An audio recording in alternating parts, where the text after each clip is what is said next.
আসসালামু আলাইকুম। ইসলামী বিশ্বাস আর সংস্কৃতির গভীরে এমন কিছু ধারণা মিশে আছে যা আমরা যুগ যুগ ধরে শুনে আসছি।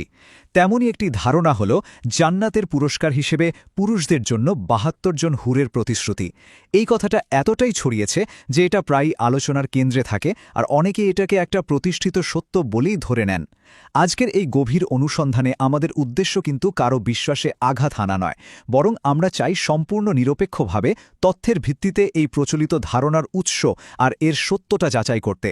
আমরা সরাসরি ইসলামের মূল উৎস অর্থাৎ পবিত্র কোরআন আর হাদিসের আলোকেই পুরো ব্যাপারটা খতিয়ে দেখব।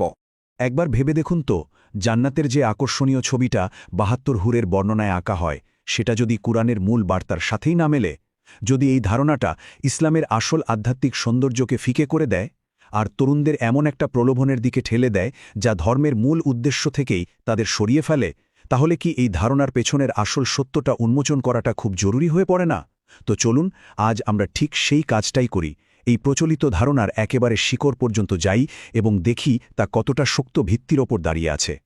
আমাদের এই বিশ্লেষণমূলক যাত্রায় আমরা মোট ৫টা ধাপ পার করব। প্রথমে আমরা প্রচলিত ধারণাটা কি এবং এর পেছনের প্রশ্নগুলো কি তা দেখব। এরপর এর সাথে জড়িত মূল শব্দ আর সংখ্যার ব্যবচ্ছেদ করব। তৃতীয় ধাপে আমরা হাদিসের জগতে একটা গভীর অনুসন্ধান চালাব।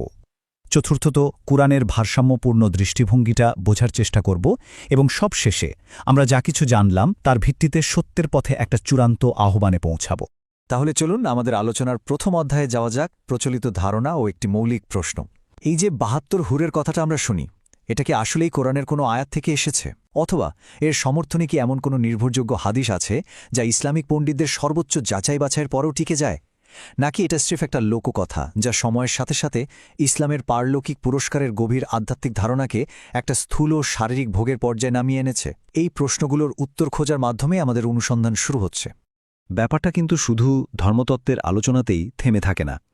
দুঃখজনক হলেও সত্যি, এই জাগতিক পুরস্কারের লোভ দেখিয়ে অনেক সময় তরুণদেরকে এমন সব কাজে উস্কে দেওয়া হয় যা ইসলামের শান্তি, ক্ষমা আর জীবনের পবিত্রতার মতো মূল নীতিগুলোর পুরোপুরি বিরুদ্ধে যায়।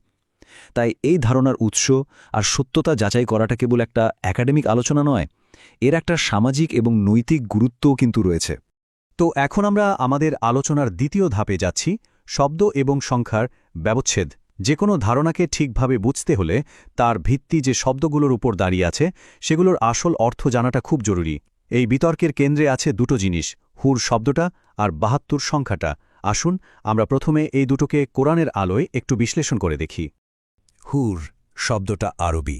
প্রচলিত ধারণা এটাকে প্রায় স্বর্গীয় কুমারী হিসেবে অনুবাদ করা হয়, কিন্তু ভাষার দিক থেকে দেখলে এই শব্দটা আসলে কোনো লিঙ্গ নির্দেশ করে না। এটা একটা গুণ বা বিশেষণ। এর মূল অর্থ হল উজ্জ্বল, ডাগর চোখের অধিকারী, মানে যার চোখের মণি গভীর কালো আর সাদা অংশ ধবধবে সাদা, যা সৌন্দর্যের একটা প্রতীক। আরবি ভাষায় এই বিশেষণটা কিন্তু নারী পুরুষ দুজনের ক্ষেত্রেই ব্যবহার করা যায়। তার মানে হুর শব্দ দিয়ে বোঝানো হতে পারে একজন পবিত্র, সুন্দর চোখের সঙ্গী বা সঙ্গিনী, যা পুরোপুরি লিঙ্গ নিরপেক্ষ। এর চেয়েও বড় কথা হল, কোরআন যখন জান্নাতের সঙ্গীদের কথা বলে তখন প্রায় একটা বিশেষ শব্দ ব্যবহার করে, আজওয়াজু মুতাহারা, অর্থাৎ পুত পবিত্র সঙ্গী বা সঙ্গিনী, যেমনটা সূরা বাকারার ২৫ নম্বর আয়াতে বলা হয়েছে। এই পবিত্রতা কিন্তু শুধু শারীরিক নয়, এটা আত্মিক, মানসিক এবং চারিত্রিক পবিত্রতাকেও বোঝায়। এটা এমন এক গভীর আর সম্মানজনক সম্পর্কের কথা বলে যা হুর শব্দের প্রচলিত সংকীর্ণ ব্যাখ্যার চেয়ে অনেক বেশি ব্যাপক। বেশ, তাহলে মূল শব্দটা যদি লিঙ্গ নিরপেক্ষ আর গুণবাচক হয়, তাহলে এর সাথে এই নির্দিষ্ট ৭২ সংখ্যাটা জুড়ল কিভাবে? এই সংখ্যাটাই তো পুরো ধারণাটাকে একটা চাঞ্চল্যকর আর বস্তুগত রূপ দিয়েছে, তাই না? আমাদের অনুসন্ধানের মূল প্রশ্ন এখন এটাই, এই ৭২ সংখ্যাটার উৎস আসলে কোথায়? এর উত্তরটা একই সাথে খুব সহজ, আবার অবাক করার মতো। পুরো কুরআনে একটা বারের জন্যেও জান্নাতের পুরস্কার হিসেবে ৭২, ৭০ বা অন্য কোনো নির্দিষ্ট সংখ্যক হুর দেওয়ার কথা বলা হয়নি। সংখ্যাটা কুরআনে পুরোপুরি অনুপস্থিত, একেবারে শূন্য। কোরআন জান্নাতের পুরস্কারের যে বর্ণনা দেয় তা আসলে গুণগত, সংখ্যাগত নয়। আল্লাহ বলেন যে তিনি বিশ্বাসীদের জন্য এমন পুরস্কার রেখেছেন যা কোনো চোখ দেখেনি, কোনো কান শোনেনি এবং কোনো মানুষের মন কল্পনাও করতে পারেনি। একবার ভেবে দেখুন তো, এই যে অসীম অচিন্তনীয় পুরস্কারের ধারণা, তার সাথে ৭২-এর মতো একটা পার্থিব গুণাগুন্তি সংখ্যা কি আদৌ মেলে? কোরআনের বর্ণনা এক অকল্পনীয় আধ্যাত্মিক অভিজ্ঞতার দিকে ইঙ্গিত করে, কোনো জাগতিক হিসাব নিকাশের দিকে নয়। কুরআনে যেহেতু এর কোনো উল্লেখই নেই, তাহলে স্বাভাবিকভাবেই আমাদের যেতে হবে ইসলামের দ্বিতীয় উৎসের দিকে, অর্থাৎ হাদিস। সত্যি বলতে ৭২ হুরের পুরো ধারণাটি একটিমাত্র হাদিসকে কেন্দ্র করেই গড়ে উঠেছে। চলুন এবার আমরা হাদিস শাস্ত্রের কঠোর নিয়মকানুনের অধীনে সে হাদিসটিকে একটু বিশ্লেষণ করে দেখি। যে হাদিসটিকে এই ধারণার মূল ভিত্তি হিসেবে দেখানো হয় সেটি সুনান আত-তিরমিজি বইয়ের ১৬৬৩ নম্বর হাদিস। হাদিসটিতে বলা হয়েছে, শহীদদের জন্য আল্লাহর কাছে ৬টি বিশেষ পুরস্কার থাকবে, যার মধ্যে একটি হল তাকে ৭২ জন ডাগর চোখা হুরের সাথে বিয়ে দেওয়া হবে। কিন্তু হাদিস বিজ্ঞানের নিয়ম অনুযায়ী কোনো হাদিস একটা বইয়ে থাকলেই যে সেটাকে আমরা চোখ বন্ধ করে নির্ভরযোগ্য বলে মেনে নেব, তা কিন্তু নয়। প্রত্যেকটা হাদিসকে তার সনদ বা বর্ণনাকারীদের শৃঙ্খল এবং মতন বা মূল বক্তব্যের ভিত্তিতে পুঙ্খানুপুঙ্খভাবে যাচাই করা হয়। এই যাচাই প্রক্রিয়ার মধ্যে রয়েছে এর উৎস খুঁজে বের করা, যিনি হাদিসটি সংকলন করেছেন তার নিজের মন্তব্য কী তা দেখা, এবং বর্ণনাকারীরা কতটা নির্ভরযোগ্য ছিলেন তা পরীক্ষা করা। এই হাদিসটার ক্ষেত্রে সবচেয়ে গুরুত্বপূর্ণ তথ্যটা দিয়েছেন স্বয়ং এর সংকলক ইমাম তিরমিজি। তিনি হাদিসটা বর্ণনা করার পরেই একটা মন্তব্য করেছেন, হাদা হাদিসুন হাসানুন গরিব। এখানে হাসান মানে ভালো, কিন্তু এর সাথে যে গরিব শব্দটা আছে সেটা হাদিস শাস্ত্রের একটা বিশেষ পরিভাষা। গরিব মানে হলো এই হাদিসটির বর্ণনাকারীদের শৃঙ্খলের কোনো একটা পর্যায়ে মাত্র একজনই বর্ণনাকারী আছেন, মানে এর কোনো সমান্তরাল বা সমর্থনকারী আর কোনো বর্ণনা নেই। আর এটাই হাদিসটার নির্ভরযোগ্যতাকে প্রশ্নের মুখে ফেলে দেয়। হাদিস বিশেষজ্ঞরা কেন এই হাদিসটিকে দুর্বল বা জয়ীফ বলেন, তার একাধিক কারণ আছে। প্রথমত, এর গারিব স্ট্যাটাস, যা এটাকে শুধুমাত্র একজন বর্ণনাকারীর উপর নির্ভরশীল করে তুলেছে। দ্বিতীয়ত, আধুনিক যুগের অন্যতম শ্রেষ্ঠ হাদিস বিশারদ শায়েখ নাসিরুদ্দিন আল আলবানী তার গবেষণায় এই হাদিসটিকে দুর্বল হিসেবেই চিহ্নিত করেছেন। আর তৃতীয় এবং সবচেয়ে গুরুত্বপূর্ণ কারণ হল এর বর্ণনাকারীদের শৃঙ্খলে বকরিয়া ইবনে ওয়ালিদ নামে একজন বর্ণনাকারী আছেন, যিনি হাদিস শাস্ত্রে একজন মুদাল্লিস হিসেবে পরিচিত। মুদাল্লিস হলেন এমন ব্যক্তি যিনি তার উপরের দুর্বল বর্ণনাকারীর নাম লুকিয়ে তারও উপরে নির্ভরযোগ্য বর্ণনাকারীর নামে হাদিস বর্ণনা করেন, যা সনদের মধ্যে এক ধরনের সূক্ষ্ম ত্রুটি তৈরি করে। এই হাদিসটির বর্ণনাসূত্র তো দুর্বল বটেই, এর মূল বক্তব্য কিন্তু কোরআনের বার্তার সাথে মেলে না। কোরআন যেখানে জান্নাতের সর্বোচ্চ পুরস্কার হিসেবে আল্লাহর সন্তুষ্টিকে তুলে ধরেছে, সেখানে এই হাদিসটি একটা জাগতিক পুরস্কারকে বড় করে দেখাচ্ছে। মজার ব্যাপার হল, সূরা আত-তাওবার ৭২ নম্বর আয়াতে আল্লাহ মোমেন নারী পুরুষকে জান্নাতে প্রতিশ্রুতি দেওয়ার পর বলেছেন, এবং আল্লাহর সন্তুষ্টি হল সর্বশ্রেষ্ঠ। এই মহান আধ্যাত্মিক পুরস্কারের পাশে ৭২ হুরের একটা বস্তুগত ধারণা ইসলামের গভীরতাকে যেন ম্লান করে দেয়। এবার আমরা আসছি আমাদের আলোচনার চতুর্থ পর্বে, কোরআনের ভারসাম্যপূর্ণ দৃষ্টিভঙ্গি। ৭২ হুরের ধারণাটা একটা গুরুত্বপূর্ণ প্রশ্ন তৈরি করে, তাই না? যে যদি পুরুষদের জন্য এমন পুরস্কার থাকে, তাহলে নারীদের জন্য জান্নাতে কি অপেক্ষা করছে? এই প্রশ্নের উত্তর ইসলামের ন্যায় বিচার এবং নারী পুরুষের সমতার ধারণার উপর দারুণভাবে আলোকপাত করে। কোরআন একদম দ্ব্যর্থহীন ভাষায় ঘোষণা করে যে আল্লাহর কাছে পুরস্কারের মাপকাঠি লিঙ্গ নয়, বরং তাকওয়া বা খোদাভীরুতা এবং ভালো কাজ। সূরা আল ইমরানের ১৯৫ নম্বর আয়াতে আল্লাহ বলছেন, আমি তোমাদের মধ্যে কোনো কর্মনিষ্ঠ পুরুষ বা নারীর কর্ম বিফল করি না, তোমরা তো একে অপরের অংশ।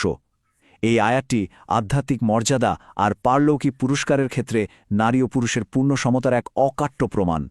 তাহলে জান্নাতে নারীদের পুরস্কারটা ঠিক কী? কোরআন এখানে এক সামগ্রিক এবং সম্মানজনক চিত্র তুলে ধরে। প্রথমত, আজওয়াজুন মোতাহারা বা পবিত্র সঙ্গীর যে প্রতিশ্রুতি, সেটা তাদের জন্য সমানভাবে প্রযোজ্য। দ্বিতীয়ত, তারা চিরজৈবন এবং তাদের নিজেদের সত্তার সর্বোচ্চ সৌন্দর্য ও পূর্ণতা লাভ করবে। তৃতীয়ত, ইসলামে নারীর সর্বোচ্চ সম্মানের প্রতীক হলেন খাদিজারা, ফাতেমারা, মারিয়াম এবং আসিয়ার মতো মহীয়সী নারীরা। তারা জান্নাতেও নারীদের জন্য অনুপ্রেরণার উৎস হবেন। আর সর্বোপরি সূরা ফুস্সিলাতের ৩১ নম্বর আয়াতে আল্লাহ নারী পুরুষ নির্বিশেষে সকল জান্নাতবাসীর জন্য বলেছেন, এবং সেখানে তোমাদের জন্য তাই রয়েছে যা তোমাদের মন চাইবে। এটা ৭২ হুরের নির্দিষ্ট এবং সীমাবদ্ধ ধারণার চেয়ে অনেক বেশি মহান, ব্যক্তিগত এবং পরিপূর্ণ এক প্রতিশ্রুতি। তাহলে দেখুন পার্থক্যটা কতটা পরিষ্কার। একদিকে রয়েছে একটি দুর্বল হাদিস থেকে আসা ৭২ হুরের শারীরিক পুরস্কারের ধারণা, আর অন্যদিকে রয়েছে কোরআনের সুস্পষ্ট প্রতিশ্রুতি যে আল্লাহর সন্তুষ্টিই হচ্ছে সবচেয়ে বড় পুরস্কার। একটা জাগতিক এবং সীমাবদ্ধ, অন্যটা পরম আধ্যাত্মিক এবং অসীম। এত দীর্ঘ আর বিস্তারিত আলোচনার পর আমরা এখন একেবারে শেষ পর্যায়ে চলে এসেছি, সত্যের পথে চূড়ান্ত আহ্বান। এই পুরো অনুসন্ধানের পর আমরা আখির কোন সিদ্ধান্তে আসতে পারি?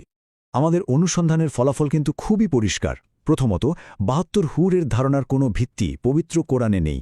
দ্বিতীয়ত এর সমর্থনে যে একমাত্র হাদিসটা দেওয়া হয় তা হাদিস বিশেষজ্ঞদের দ্বারাই দুর্বল বা অনির্ভরযোগ্য হিসেবে চিহ্নিত। তৃতীয়ত এই ধারণাটা জান্নাতের মহান আধ্যাত্মিকতাকে একটা স্থূল পর্যায়ে নামিয়ে আনে, যা কোরআনের মূল চেতনার সাথে মেলে না। এবং চতুর্থত এটা ইসলামের নারী পুরুষের সমমর্যাদার নীতির বিরুদ্ধে একটা ভারসাম্যহীন ও পুরুষতান্ত্রিক চিত্র তৈরি করে। সুতরাং জ্ঞান এবং প্রমাণের ভিত্তিতে আমাদের উচিত এই ধরনের লোককথা এবং ভুল ব্যাখ্যাকে সচেতনভাবে এড়িয়ে চলা। জান্নাত কোনো বস্তুগত ভোগের জায়গা নয়, এটা হলো এক অনন্ত শান্তির আবাস, যেখানে বিশ্বাসীরা তাদের স্রষ্টার সান্নিধ্যে পরম আধ্যাত্মিক তৃপ্তি এবং আনন্দ লাভ করবে। আসল পুরস্কার কোনো সংখ্যা বা বস্তুতে সীমাবদ্ধ নয়, বরং তা অসীম, অকল্পনীয় এবং আত্মিক এক অবস্থা। শেষ প্রশ্নটা আমাদের প্রত্যেকের নিজের কাছে। আমরা কি যাচাই বাছাই ছাড়া প্রচলিত কল্পকাহিনীকে আঁকড়ে ধরে থাকব, নাকি ইসলামের মূল উৎস পবিত্র কোরআনের স্পষ্ট আলোর দিকে ফিরে আসব? এই জ্ঞান আমাদের বিশ্বাসকে আরও স্বচ্ছ এবং মজবুত করুক। আল্লাহ আমাদের সকলকে সঠিক পথ বোঝার এবং সেই পথে চলার তৌফিক দান করুন। আমিন। যদি আপনার ভিডিওটি ভালো লাগে তাহলে লাইক করুন, চ্যানেলটি সাবস্ক্রাইব করুন এবং অন্যদের সাথে শেয়ার করুন। ধন্যবাদ।